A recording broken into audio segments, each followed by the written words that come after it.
Hello, everyone, and welcome to tonight's Global Engagement Online series, which is being recorded. My name is Katrina Finch, and I am the Community Engagement Officer with UNA USA. If you have a question at any time, please feel free to use the Q&A box that you'll see at the bottom. It'll be an icon on the navigation bar, and selected questions will be read aloud as time permits during our question and answer section with our speakers. And of course, as always, with each Global Engagement Online series, we do ask attendees to join us in taking an advocacy action. To help ensure the US takes a leadership position again with the Human Rights Council, you can text RIGHTS to 738-674.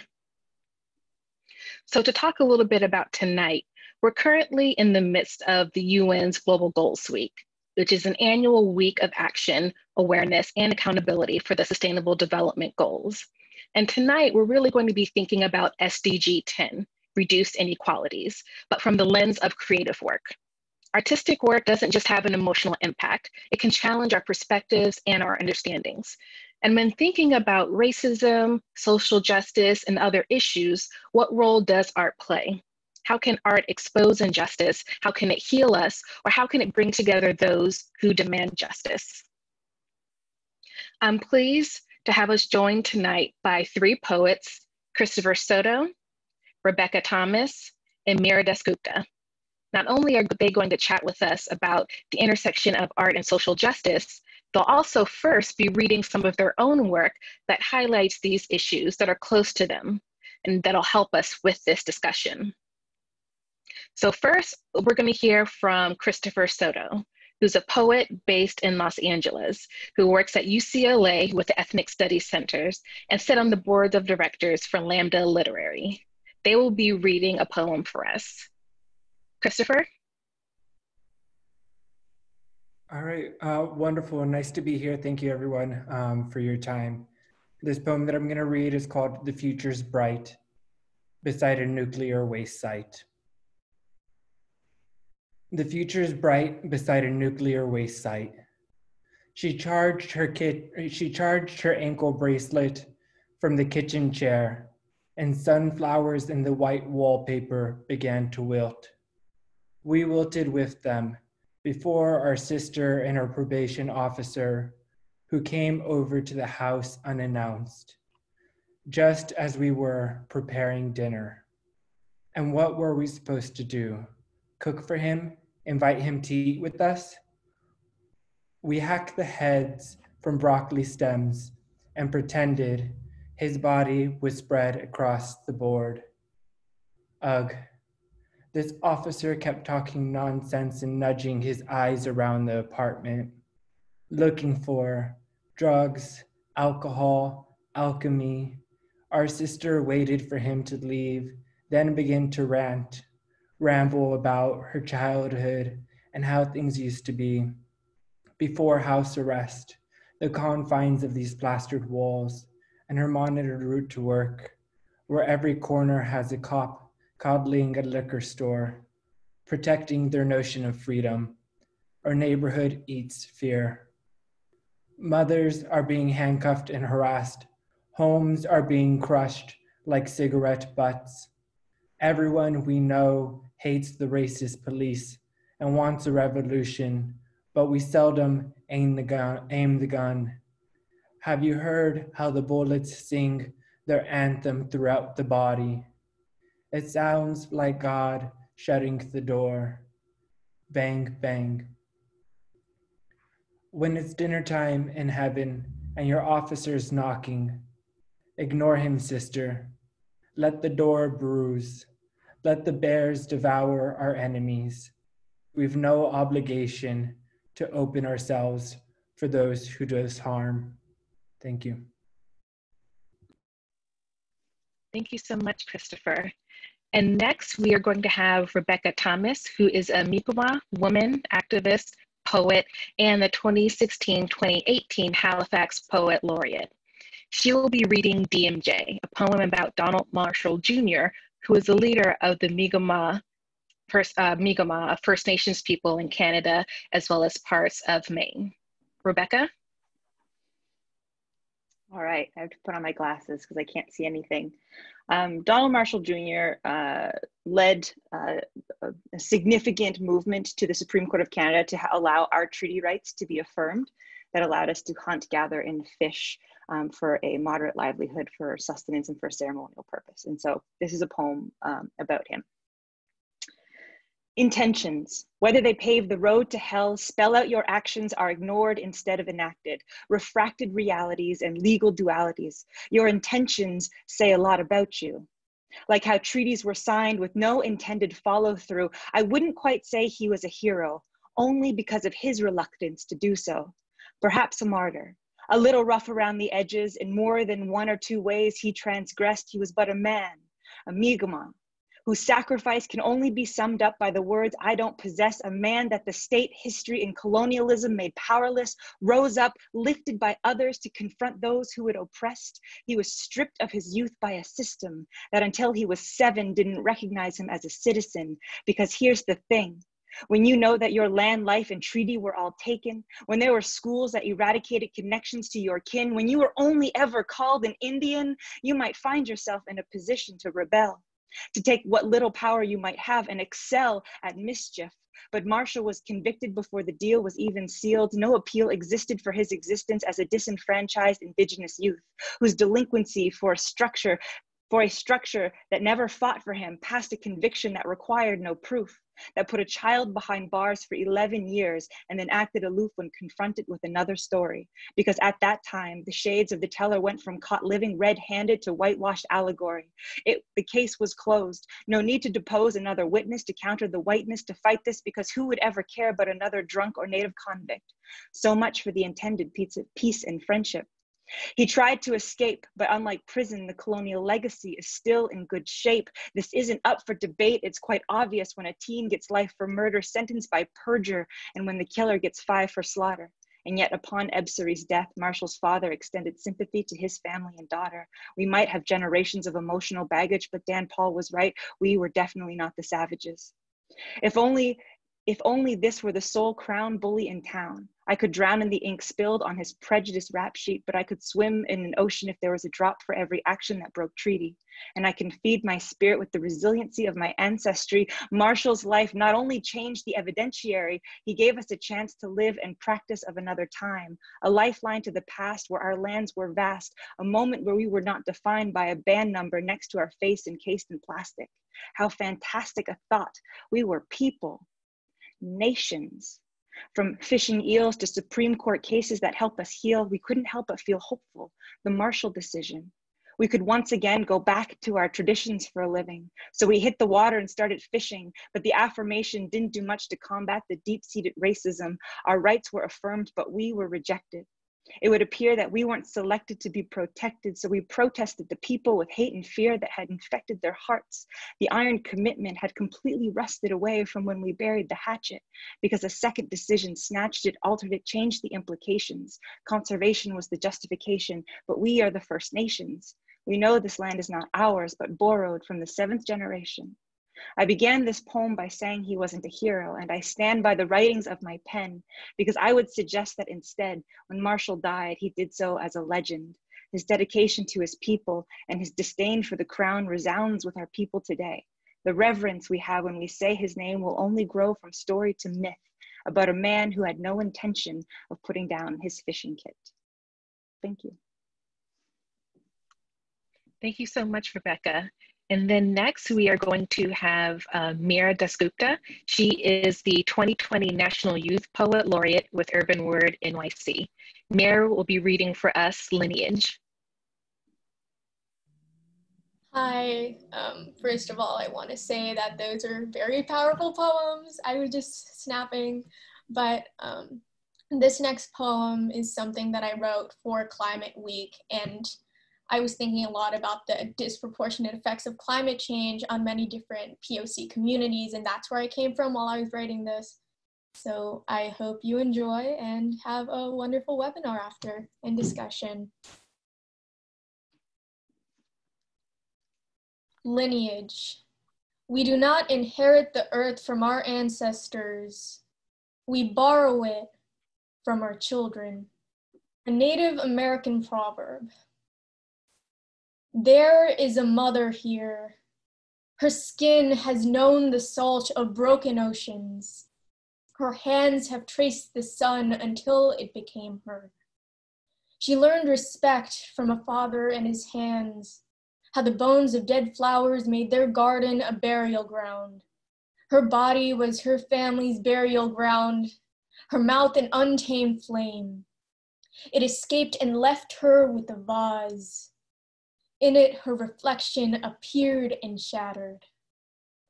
There is a brother here. He has learned to breathe air as dark as his skin. There are no lights in a city of stars that do not reach him. Some days he feels paper weight, in his dreams he's flying. He's forgotten the smell of grass and his mother. He's forgotten the sounds of the wind, what it means to fly. In his dreams, he carries a star in his pocket, but it burns from the inside out.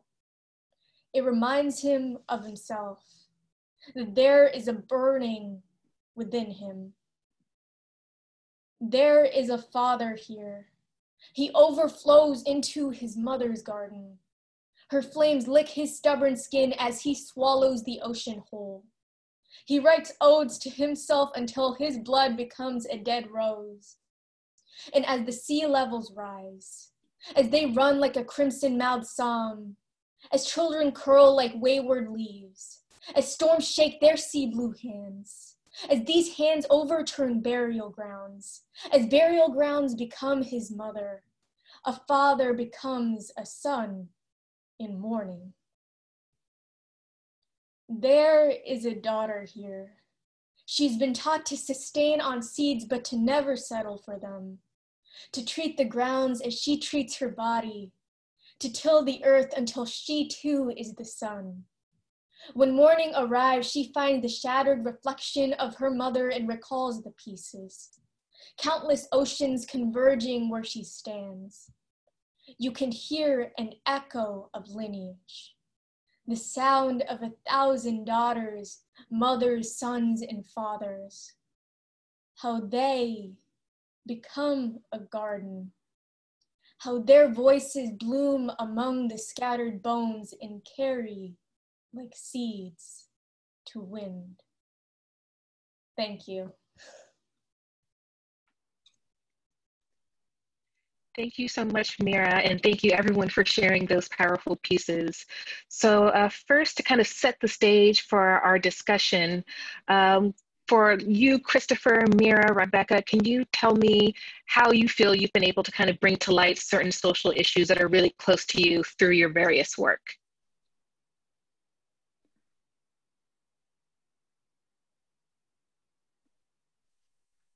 I guess I'll go first. For me, when I became poet laureate, it felt like I had this responsibility that as an Indigenous person, as the first Mi'kmaq Indigenous poet laureate of the city of Halifax, which is one of the older cities in Canada that was founded in like the movement of colonization to facilitate the settlement of North America.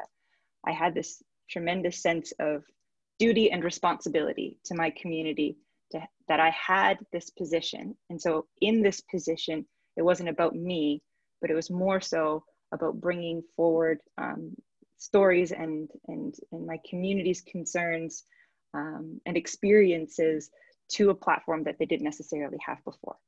So it wasn't necessarily about me, but rather it was about my community and trying to appeal to people to see our humanity, even to the people who took it from us. And so that's where my work came into that realm. I did a bunch of education. I worked as a consultant. I work in all these post-secondary institutions, and nobody was listening. So I figured, well, let's try this. Let's try poetry, and it seemed to work. And so that's kind of, I guess, where my role came from. This worked, and so I stuck with it. Baking cookies somehow advanced treaty causes, then I would probably do that too. But this seemed to have worked.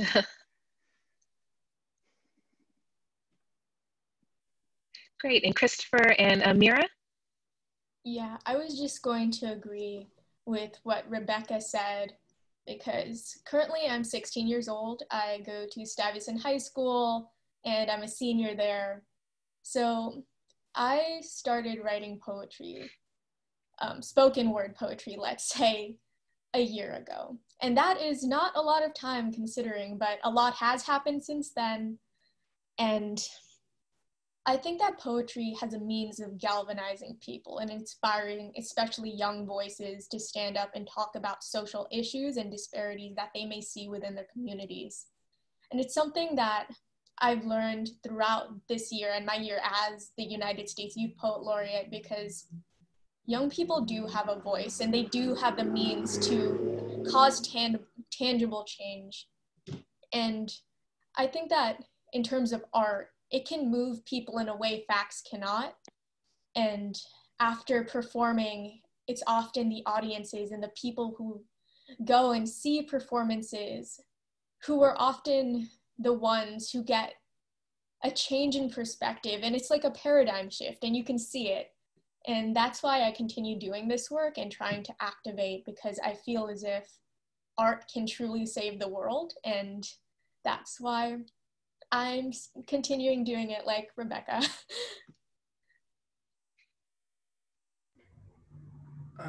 And I guess I'm the last one up here. But for me, I started writing in first grade because my first grade teacher said we could have candy if we wrote poems. So, so that got me, good motivation. It was motivation, and this just continued my whole life.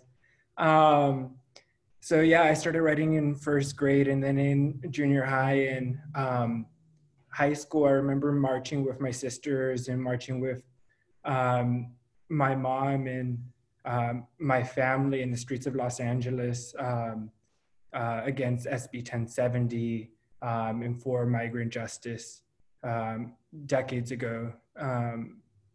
And in high school is kind of when the intersection of arts and activism happened for me. And I also came up through a slam poetry scene, and that's kind of how I got my roots. And eventually I went and I got my MFA. So yeah, I guess the pivotal experiences for me were in high school experiences with slam poetry and marching with my family for migrant justice issues. So what do you all think is the reason that like artistic work kind of touch people in a way that, you know, other like academic works or like talking about policy, like what is it about art that touches people in a way that can wake them up to an issue when other facets haven't worked? Because like, as Rebecca said, you know, she tried, you know, all of these things, they weren't working, but for some reason this worked. Like, what do you think it is about artistry that touches people differently? For me, I'll jump in first on this one. I think that other facets are working. So I don't want to, whenever I do movement work, I don't want to dismiss other people's work and the angles that they take in order to approach particular end deliverables. So I think that it's not necessarily other things aren't working, but I think for me, it's like this is one of the many skill sets that I have by which I can raise conversation around systemic injustices. Particularly for me, my focus tends to be on the carceral state, whether that's mass incarceration or by extension, migrant justice issues as well. So I view it as one of many tools. I would have to agree with so you. it can kind of like collaborate or add to the conversation in a way that like other tactics, like they have their own strong suits. Agreed. You were saying something, Rebecca? Yeah, I was just going to agree with Chris. I think that like art can kind of pull logic and emotion and braid them together really nicely, right? And so, you know, after like I was a senior consultant for diversity and inclusion at the same time as I was putting together a book of poetry and traveling around and performing. And so you can marry those two in a way that support one another, because, you know, I talk a lot about the work that I do. You have the head work and you have the heart work, but they have to come together, right? So you have to have good policy and really strong guidelines and processes to make change happen. But at the same time, if you don't get the buy-in from the people who have the decision-making capacity and the budgets and those sorts of things, then you're not going to get very far. So you need to be able to marry those two. I happen to be in a position where I can do both at the same time, but I think it's really important that we honor the folks who do what seems boring or bureaucratic behind the scenes, because they are answering the call that a lot of activists and artists put forward into the public in a much more eloquent way. So you have to have both those factors come together. That makes sense. And how, and whether or not you all have experience in this, how have you felt has been like the best way, or the way that you have found has really worked for you to kind of do what you just said, marry the artwork with kind of like the policy and like the bureaucratic work? Like, how have you found that like they best complement each other? Is it within like the same conversations, or like what have you done when it comes to your work to really elevate the policy work that's going on around the issue, to kind of add that heart, as you said, to the mind and to the logic that's happening to get that buy-in? Yeah, I think that poetry, just connecting that to what we said before, is a place of vulnerability, and it is a place of healing. And it often allows to uplift many voices that aren't heard. And often we have to be cognizant of those facts. And because a lot of times you have to always constantly question who is in a position of leadership and who needs to be uplifted during this time. And I think that it's especially prevalent now, being that we are on a virtual platform. So there are people who don't have accessibility. And by using poetry, you can allow for these voices to be heard, and also bring them to policymakers and people who could cause tangible change within the community. And I think that statistics have a way of showing maybe 30%, 40% of the population, but then you think about the individual. And I think that art really brings that to the forefront of just talking about individual experiences and the ways in which one's own personal impacts of, let's say, a certain issue can also affect other people and impact them. So the art kind of humanizes like the logic and the numbers that people see.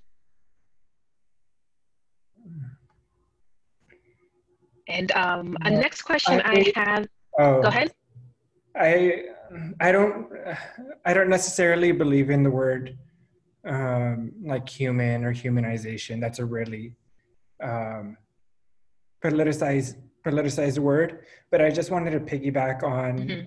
I hope I don't misquote it too horribly, but I was at a lecture with Dr. Cornell West, and I heard him say something along the lines of, it's the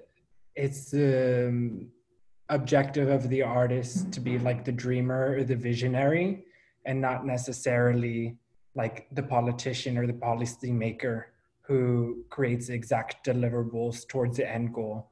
So, you know, I was maybe 7 years ago in prison abolitionist circles, and a lot of it kind of felt like we knew that we didn't believe in police. We knew that we didn't believe in prisons. We knew we wanted to get this end goal.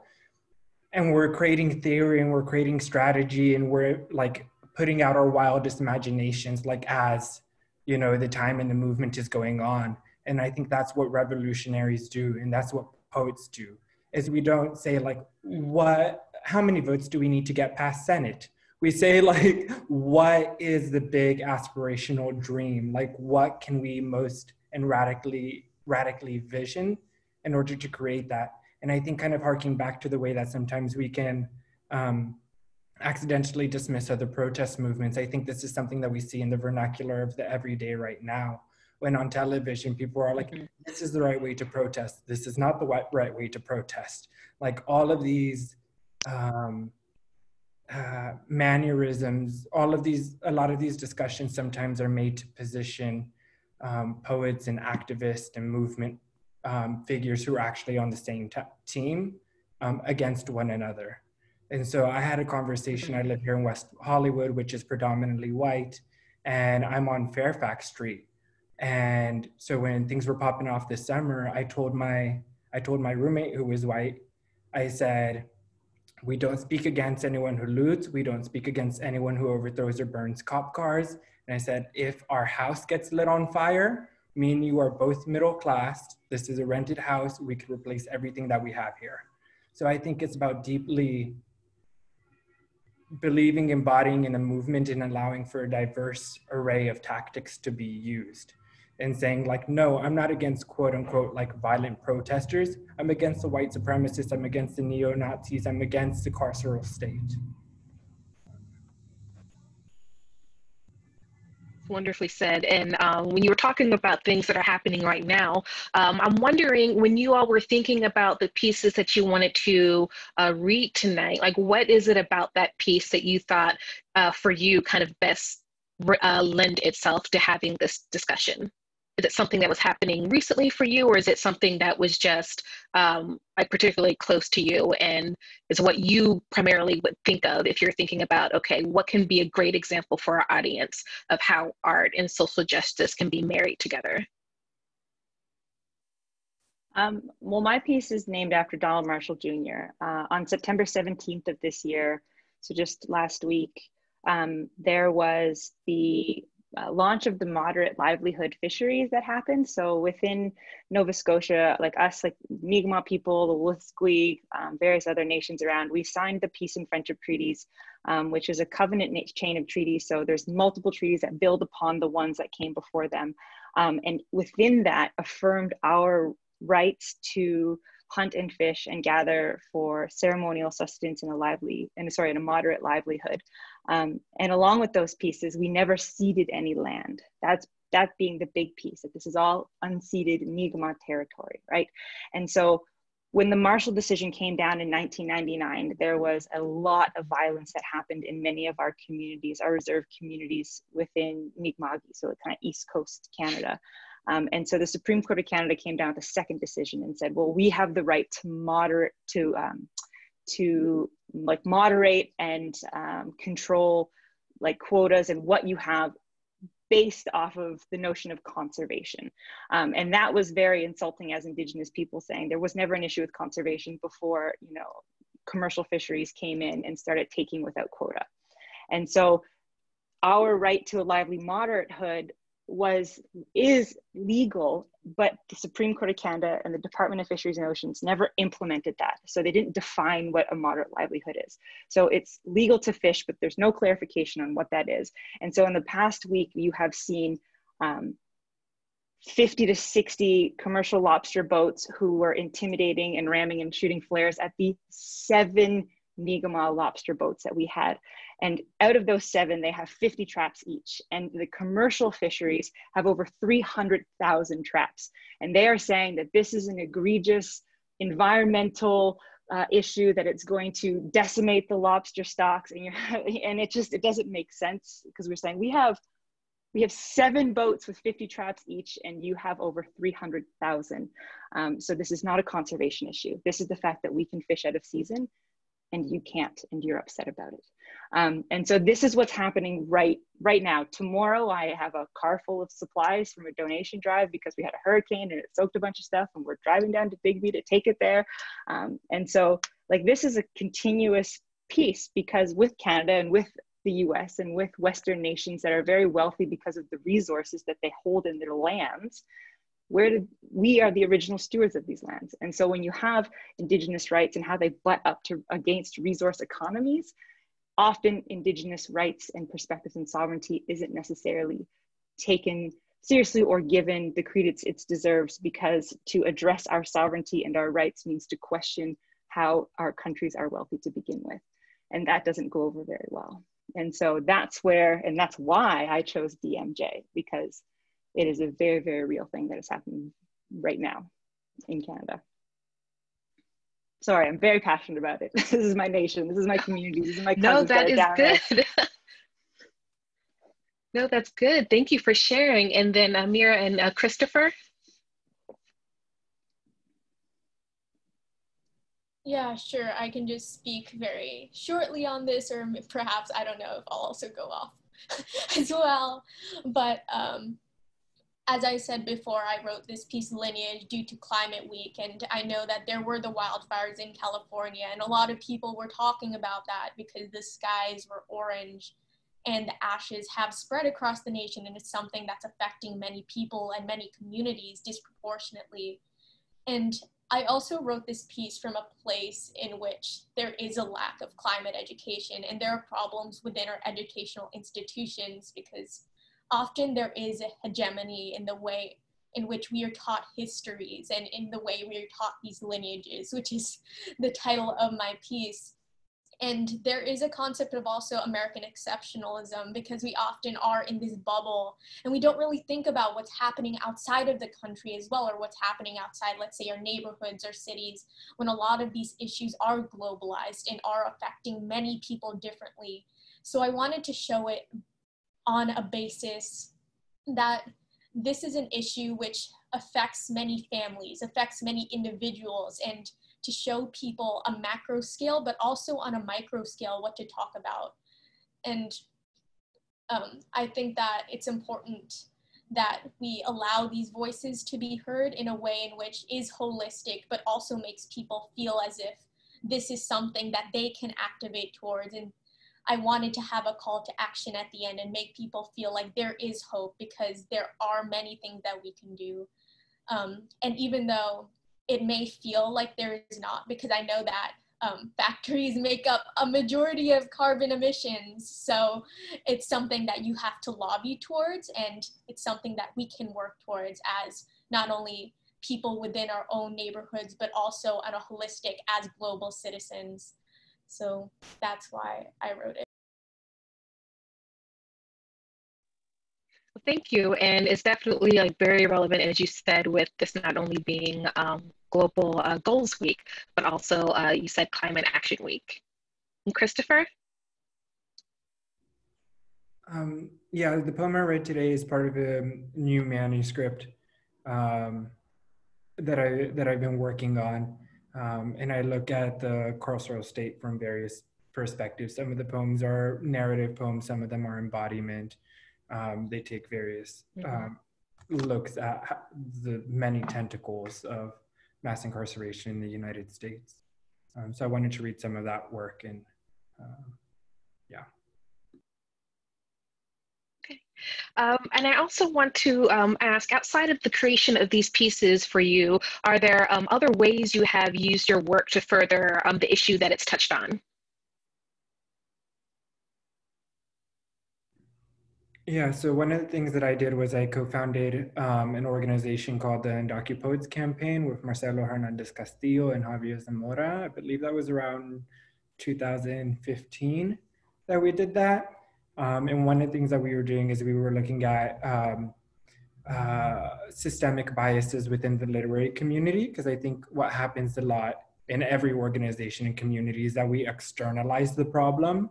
So we say, they, them, those people, and sometimes we forget to look at ourselves. So in the literary world, what was happening was actually there was guidelines for book submission processes that would say proof of US citizenship needed in order to apply for this book competition.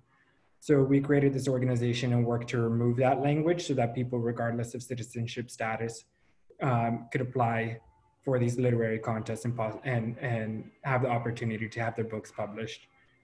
Since that initial campaign, the Undocupodes has continued to be led by Janine Joseph and Esther Lynn.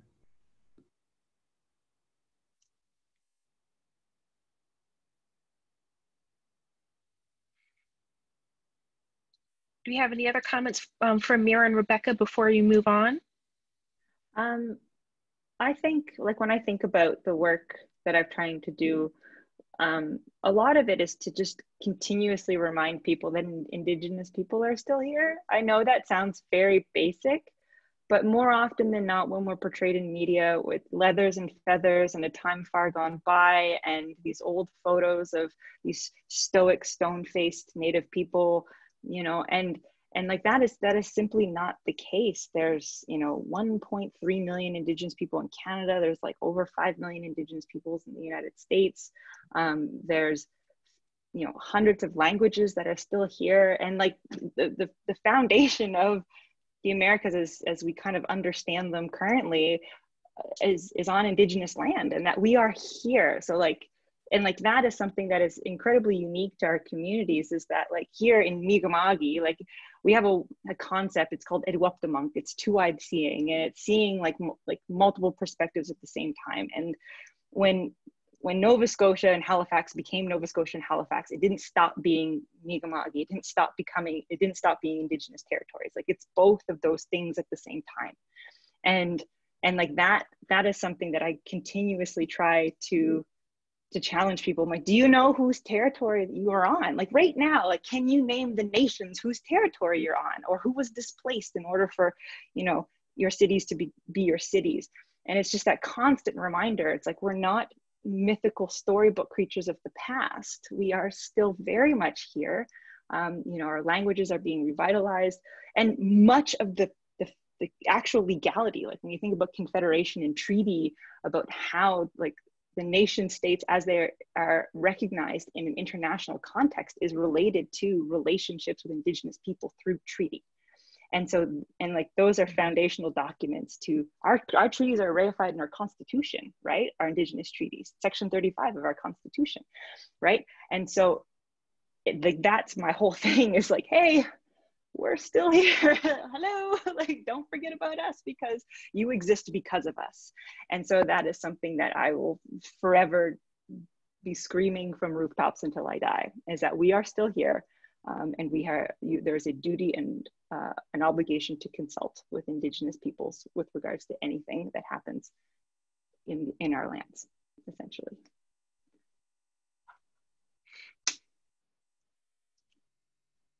So next, I kind of want to open it up now for an open Q&A, so we can take any questions from the audience that we have. And as a reminder for you all, you can submit your questions to us in the Q&A box that's at the bottom of the Black navigation bar, and we can select questions.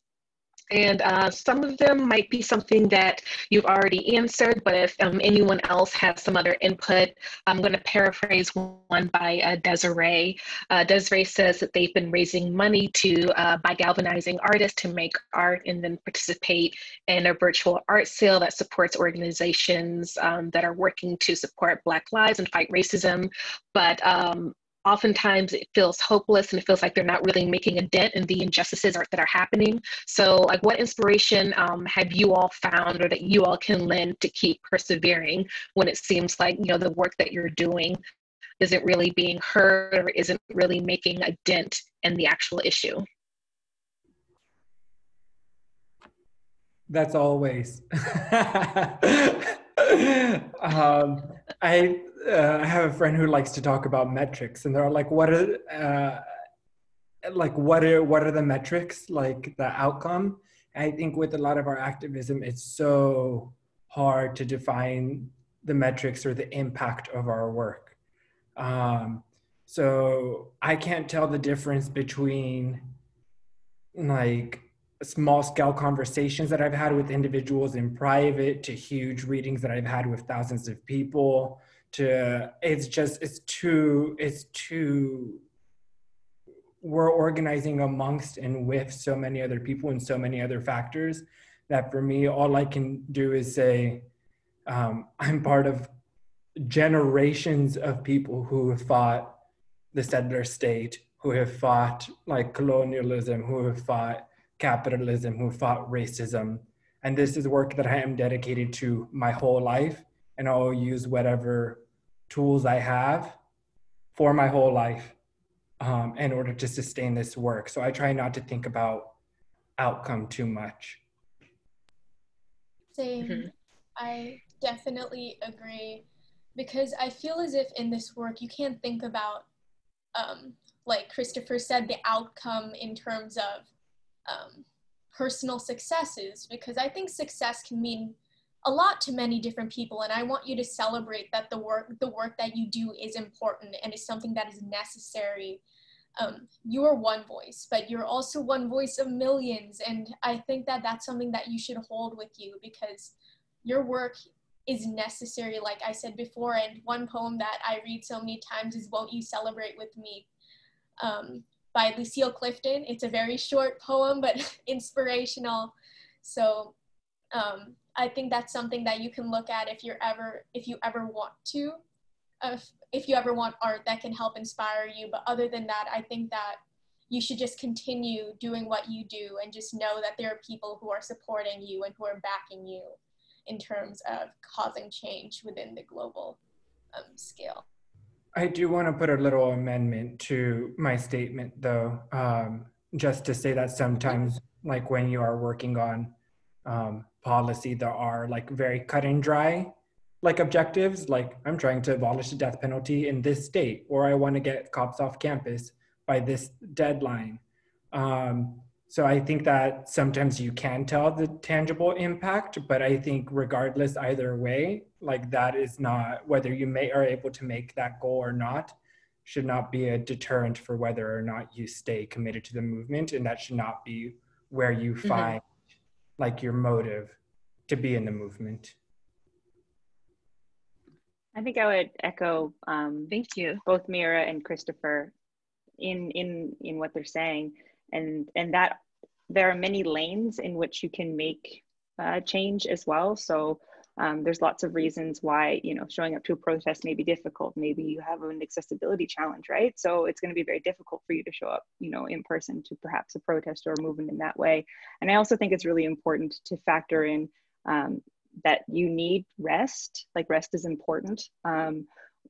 You know, as Mira was saying, you're one voice among many. I did work with a choir, and they could hold this note impossibly long. It was really cool. And it's just because each singer took a moment to step out, to take a breath so they could come back in and hold the note for a really long time. And so it just sounded like this one note that was hanging forever, but it was a combination of multiple notes, right?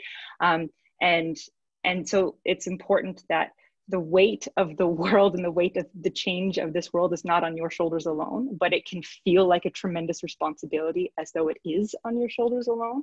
And that's a very, very quick way to burn out. And I've burnt out, and it's challenging to come back from that. So I think, you know, rest is important. And as, you know, Christopher was saying, like sometimes having very clear, concrete goals within like, and objectives within like certain pieces can demonstrate that, and it can feel like a win. You got cops off campus by December, you wanted to get that done, you got them off by like November 25th. Awesome, that's a win. Next objective, like celebrate that, as Mira was saying, and then kind of move forward, but then also take time to rest. There are other people who will continue this movement while you take time to recoup. So, you know, I'm only in my mid-30s, but so I know I have lots of time to go, but those are some of the lessons that I've learned in the work that I've done thus far. Thank you. And we have a few more questions. So our next one is from Capano, who says they want to know the extent that you think art plays a role in the decolonial narrative of both history, knowledge, and of power in societies. And what can ordinary citizens, how can ordinary citizens capture that and get to hear the story of these poets, these authors, and these painters?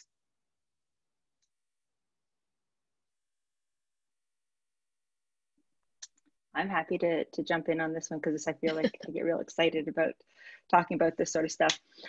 So I don't know, so you folks are all American, correct?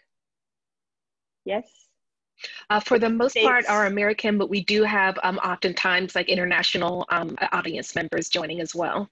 Okay, so in Canada, we had a policy called residential schools. I don't know if you're familiar with them, but essentially for 150 years, it was law to send your children to these schools if you were Indigenous, where your languages were illegal. A lot of it was hard labor and very like strong religious like pressures. So, and the last one closed in 1996 in Canada. And so my father went to one of these things, and he went in speaking Mi'kmaq, and he left speaking only English.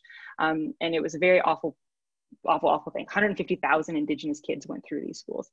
And so here I am as the daughter of a residential school survivor, having no idea what residential schools were, had never heard of them. My dad never brought them up because they were so traumatizing. And it was a huge, ugly part of Canadian history that we are still dealing and reeling with the effects of it, including like the 60 Scoop and Indian Day schools and all of those sorts of things. And so when I think about this history, in decolonizing that history, one of the things is to teach the things that you don't want people to know about. Like, that's a very simple, simple thing to talk about. I went through my entire high school education and a large part of my undergraduate education until the Grand Apology and the Truth and Reconciliation Commission came out within Canada. And here I am, 1 degree of separation from somebody who experienced these schools firsthand, as the daughter of someone who went. And so I remember feeling like there was a trick that had been played on me for the longest time. I felt very embarrassed and upset and angry, like that. How come I didn't know this? I felt like, what do you mean? Canada's supposed to be so great. Look at us on all these international indices as being a great country. And then understanding that, what does great mean, and to whom does it mean greatness? And it wasn't us as Indigenous people. And so I felt very upset that this trick for the first 20 years of my life had been played on me.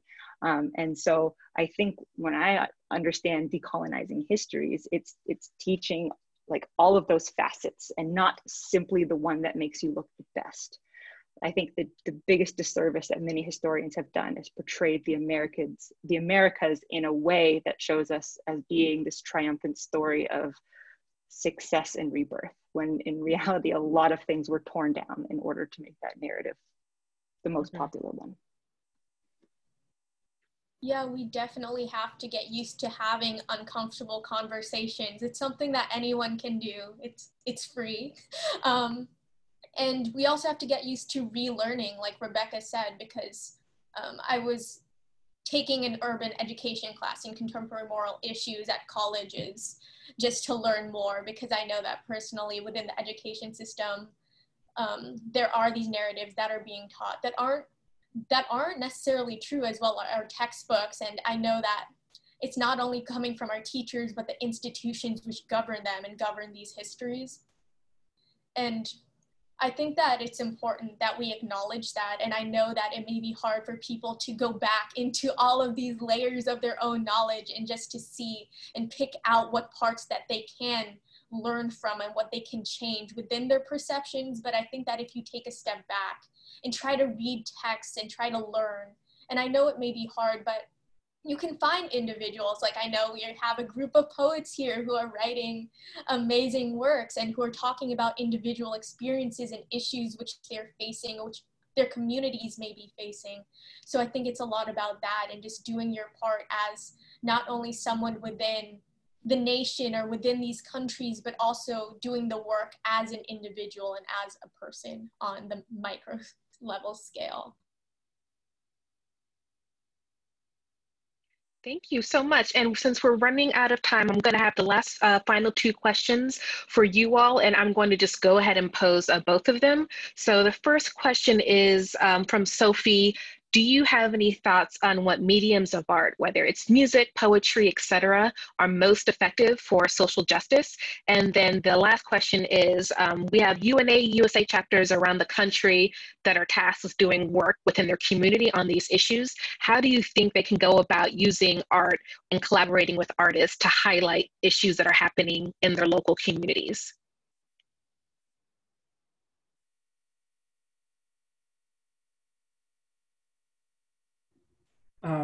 I'll tackle the question about using art in our local communities.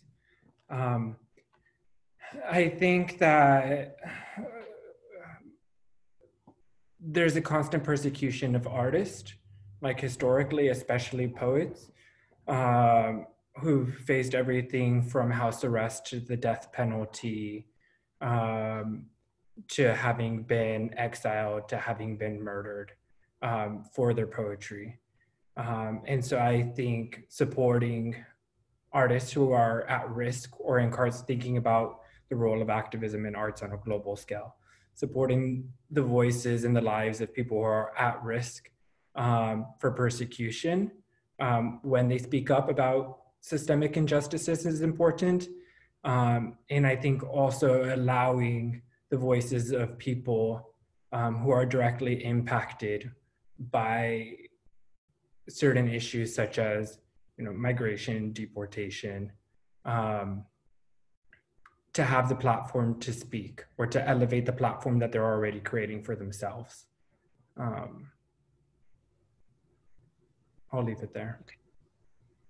Yeah, and I just wanted to answer the first question quickly as well in terms of what form of art is best. And I honestly don't think any form of art is best for social justice. I think that you can take any passion truly and run with it in terms of causing tangible change, whether you're someone in the medical field or if you're a lawyer or whatever you are, even a musician, because recently I worked with Endless Fields, which was a duo with Biophilia, which works within climate justice. And they played a piece, and it was for Climate Week as well. And I think that you can really take whatever you are truly, like I said before, passionate about and make it something that can affect other people in a powerful way. So whatever really makes you feel like you can be vulnerable and allows you to open up as an individual within your community, I advise you to just take that and see where it leads you, because it'll not only allow for the people in your community to find you as an individual and to find themselves, but it'll also allow you for a lot of growth, because that's where I've been coming from this past year and beyond.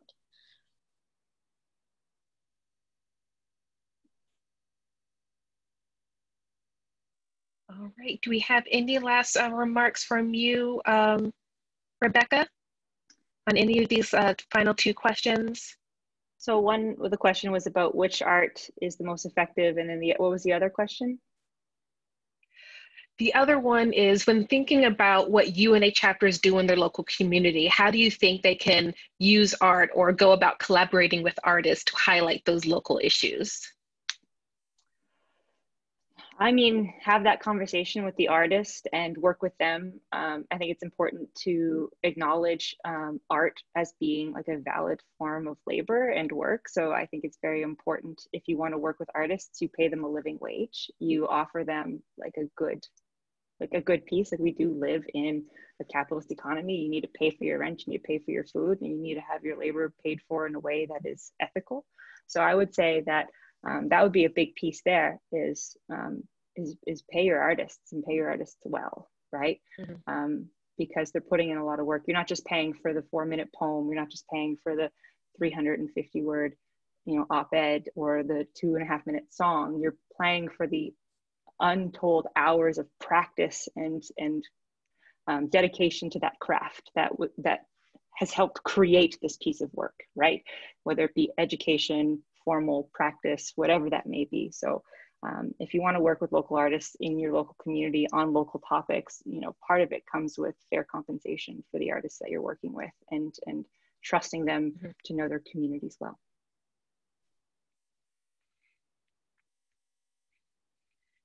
Thank you so much. So I'm going ahead and end it there. We're just a few minutes until 8 p.m. On Eastern time. So I really want to thank the three of you, Rebecca, Christopher, and Mira, for having this discussion with us and showing us the unique way art can really be positioned when trying to highlight inequalities that are happening in communities and keep them in the forefront of everyone's minds. As you were saying, Rebecca, to constantly remind people that, like, for you all, the Indigenous peoples are still here. And the history that you learn about, it's not just history, like, it's peoples that are still living today, it's realities that are still being experienced by people today, and really making sure that the various people and the issues that they're facing are constantly in the foreground and aren't being forgotten about. So I really want to thank you all for having that conversation with us. And standing up for human rights in all ways is really critical to our community's ability to progress and to ensure justice and dignity for all people. So not only must we hold ourselves accountable, we should really hold our leadership accountable as well. So to advocate for restoring U.S. leadership on the Human Rights Council, you can text RIGHTS to 738-674. And we also have on our website advocacy page more information about digital advocacy actions you take on gender equality, supporting Indigenous rights, LGBTI rights, migrant rights, and more, as well as climate rights. And there are a lot of ways that you can really take action as a UNA USA member. So when you join UNA USA, you're joining a network of over 20,000 other Americans around the country who know the importance of the United Nations and understand that we need the UN to help make our world more just. And you can learn more about that on our website. And then, of course, in honor of Rebecca, there is a UNA Canada as well. So for those of you who aren't within the US, there are various UNAs around the country. So you can definitely check online to see if there's a UNA in your respective country so that you can continue to work and support the goals of the UN right there in your own local communities. And of course, we encourage you to join us for our upcoming GEOS sessions. And I want to give a final thank you to our speakers, Mira Dasgupta, Christopher Soto, and Rebecca Thomas. And most of all, thank all of you for joining us this evening. And I wish you all good health and safety until the next time.